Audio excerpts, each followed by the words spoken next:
Hey guys, in this video I want to share with you what you can do with some leftover pallets and maybe some leftover material. I had a leftover frame that was not completed, and once I finished it off, we were able to combine these two things and make an awesome, rough looking rustic and patriotic sign that I think a lot of you will like. Anyways, make sure to hit that like button, the subscribe button, and hit that notification bell for our latest videos. We are coming out with videos every week, and without further ado, let's jump into the video. The first thing that I did in this build was finish cutting the rabbits on two sides of the frame. And as the video progresses, you'll see that I have a chisel. I do some chisel work to clean up the corners, but I picked it up at a yard sale and it's not the sharpest, so I ended up using my Dremel to clean up the corners.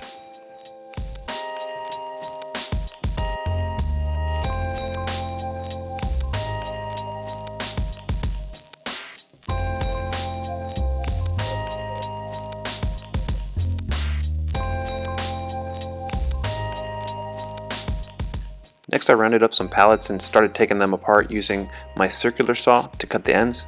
And with the ends cut, usually the entire slat can be removed from the center with little effort.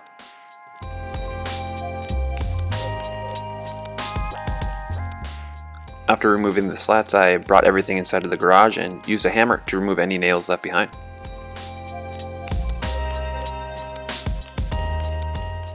Once the nails were removed, I cut one of the boards down to fit within the frame and used it as a template to cut the rest of the boards.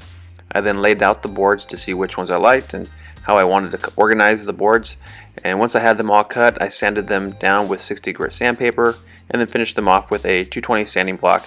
I did this on both sides.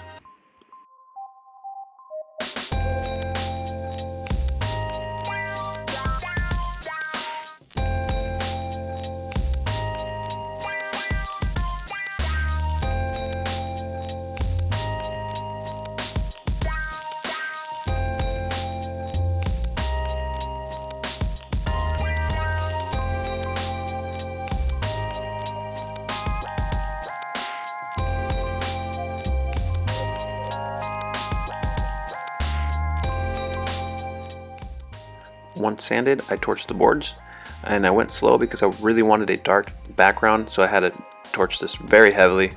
And once I had these torched, I stained the frame with very thin ebony.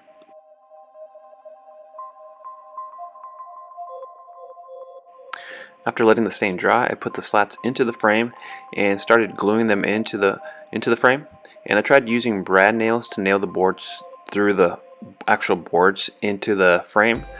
But because there were different thicknesses of the slats, it just wasn't working out. So I ended up nailing the boards to the frame through the frame. Once everything was secured, I went over the nail holes with some filler, sanded, and restained those areas.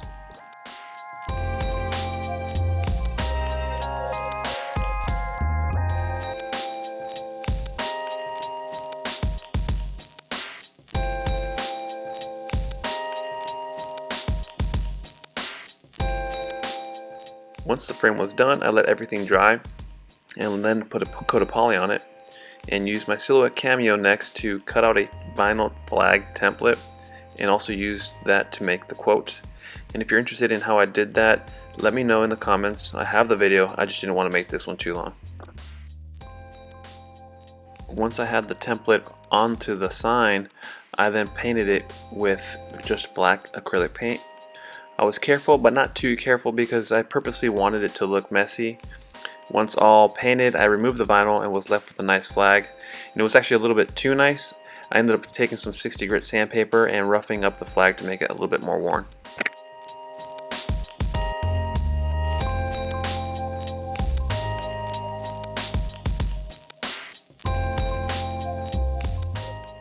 Once we had the look just right, I put some poly on it again and let that dry. Once it was dry, I placed the vinyl text on it, and I'm actually organizing it here in Times New Roman, but we ended up cutting it again and went with Kathleen Antique, and that's a free font on dafont.com, and that's what I'm painting here.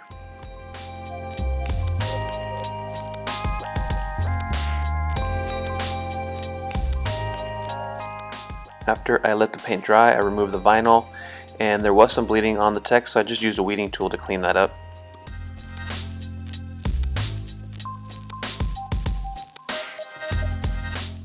Once the text was cleaned up, I then took the sign back to the garage and torched it again. This darkened the text and made it look worn. I also added some sandpaper distress to it. I was thinking of doing vinyl text on the next one rather than painting, but what do you guys think? Let me know in the comments. And once I had it all finalized, I added one last coat of poly and called it done. So let's take a look at that final product.